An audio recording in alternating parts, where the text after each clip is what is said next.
Une alimentation équilibrée dès la période préconceptionnelle est d'importance pour prévenir un certain nombre de pathologies maternelles et fœtales, dont certaines peuvent aussi avoir non seulement un impact à court terme, mais aussi à long terme sur le développement de l'enfant. Donc en effet, ces dernières décennies, plusieurs travaux de recherche ont montré le lien entre surpoids maternel, prise de poids gestationnelle excessive et risque de surpoids et d'obésité chez l'enfant.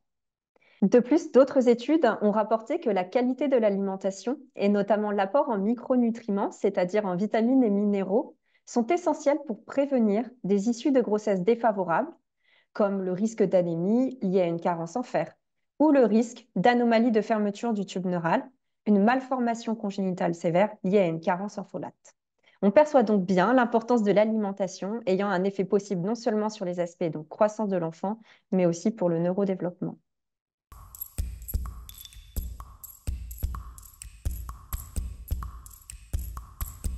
Les repères alimentaires pour les femmes enceintes et allaitantes ont été définis dans le but de permettre un état de santé optimal à toutes dans une perspective de santé publique. Donc, les rapports du Haut Conseil de la santé publique ou de l'ANSES ont permis de définir des nouveaux repères de consommation pour les femmes et de rappeler les messages prioritaires.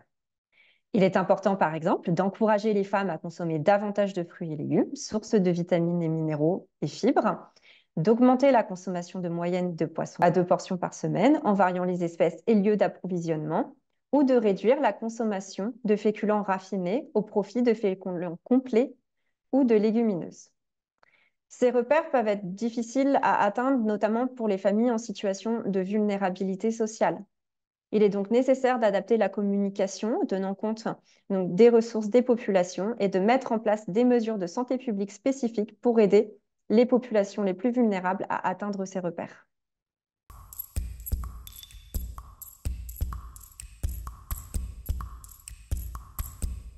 De nombreuses sociétés savantes et institutions de santé publique actualisent régulièrement les recommandations à adopter afin que les professionnels de santé puissent s'en servir et les transmettre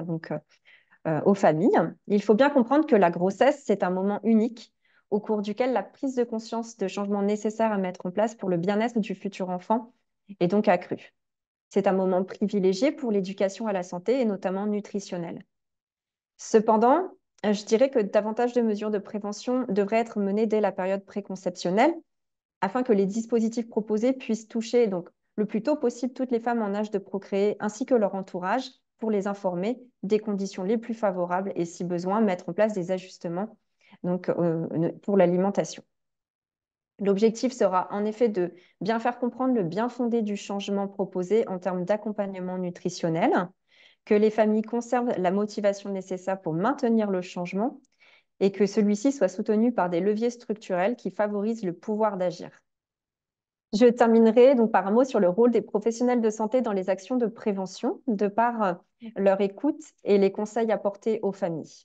Enfin, il est important aussi d'éviter toute injonction dans les messages, mais bien d'encourager les femmes à adopter une alimentation plus favorable à la santé.